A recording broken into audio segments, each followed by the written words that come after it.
현재 제가 운영하고 같이 하고 있는 독서 모임이 한 저번 주 기준으로 한 27, 8개 정도 됐던 것 같아요. 와, 네. 28, 7개의 네. 독서 모임을. 정신이 없습니다. 와, 아니, 안 힘드세요? 대한민국에서 책을 자주 읽는, 자주 찾는 사람들의 20%가 네. 책을 잘 읽지 않는 사람의 20%보다 도서 구매율이 30배가 높대요. 30배요? 네.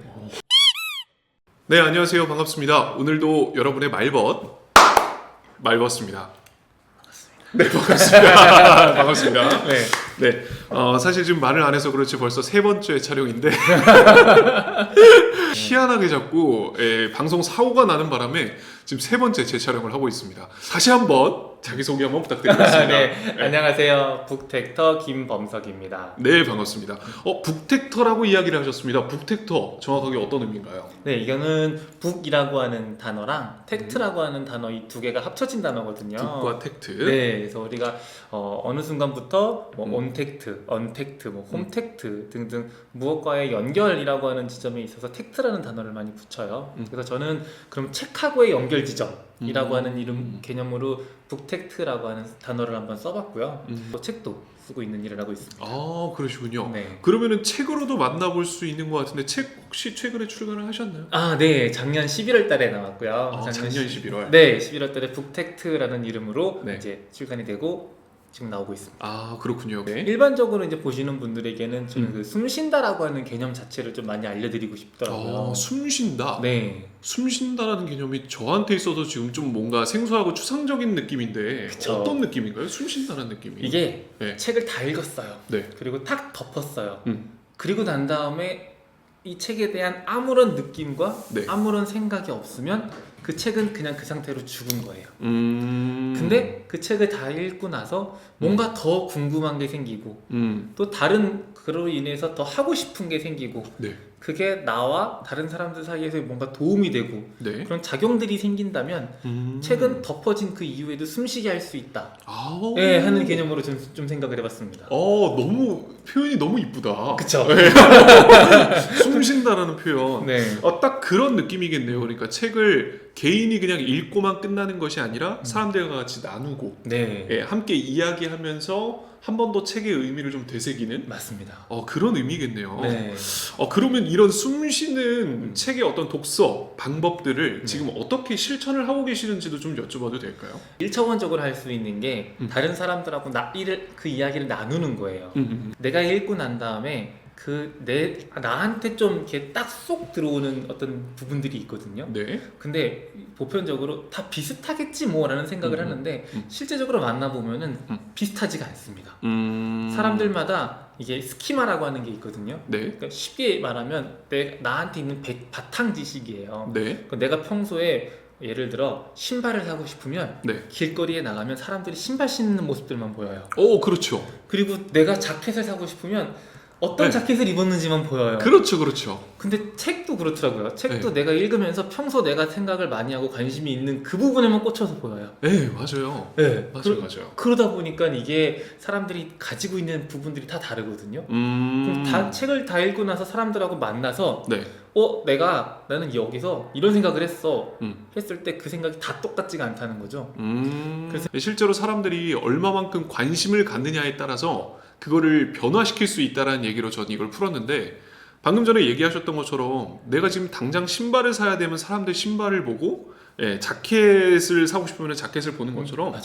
내가 말하기를 변화하고 싶으면 사람들의 말하기를 관찰하고 관심을 가져야 된다. 네. 저는 이런 개념으로 이걸 해석했는데 책에 대한 내용으로 이걸 또 말씀을 해주시니까 이것도 공감이 되네요. 그렇죠. 네. 많이 공감이 됐습니다. 자, 그러면 이런 것들을 사람들과 어떻게 나누는 데 있어서 사실 저희 이제 시청자분들께서는 책을 통해서 뭔가를 나눈다의 개념은 일단 알아요. 근데 이거를 나누는 거를 좀 많이 두려워하거나 어색해하거나 좀 부끄러워하시는 분들이 많거든요. 맞아요.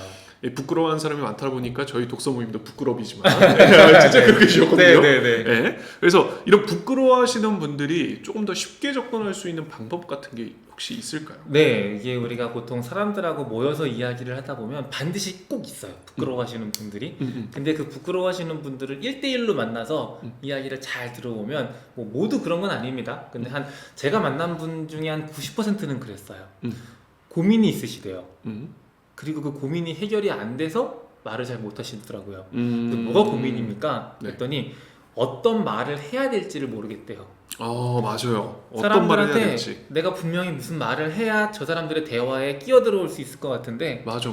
내가 어떤 말을 해야 될지 어떻게 말을 시작해야 될지 네. 그거부터가 안 되니까 내 머릿속에는 분명 나도 꽂혀서 딱 들어온 부분이 있는데 그걸 나누려고 하는데 막상 말을 하려고 하니까 어떻게 말해야 될지가 맞아요. 모르겠더라. 맞아요. 네. 어떤 말을 어떻게 시작해야 될지도 잘 모르겠고 머릿속에 생각은 있어도 그 생각을 바깥쪽으로 표현하려고 하면 막상 이게 표현이 안 나오는 거죠. 맞아요. 예. 이런 경우를 굉장히 많이 봤고 네.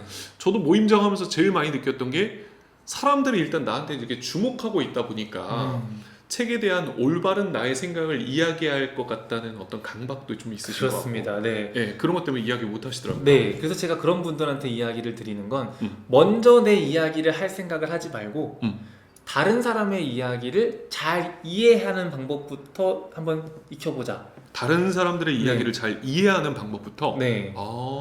그래서 이게 이제 보통 책 네. 읽기를 통하다 보면은 그 네. 안에서 책 안에서 지식을 습득하는 것만 사람들이 중심적으로 보는데 네.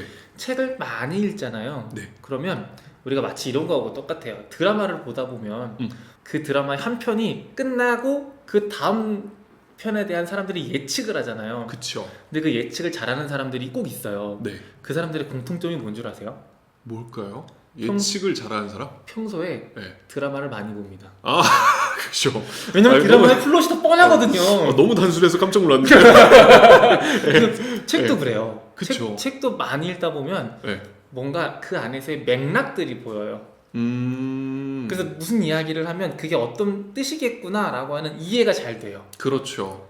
그게 좀 책을 빠르게 해석할 수 있는 능력인 그렇죠. 거잖아요. 네. 그죠? 근데 이제 그게 결국은 그거는 글말인 거고 네. 사람들이 흔히 얘기하는 거는 입말인 거잖아요. 그쵸. 그러면 여기에 있는 말을 잘 알아들으면 입으로 하는 말도 잘 알아들을 수가 있어요.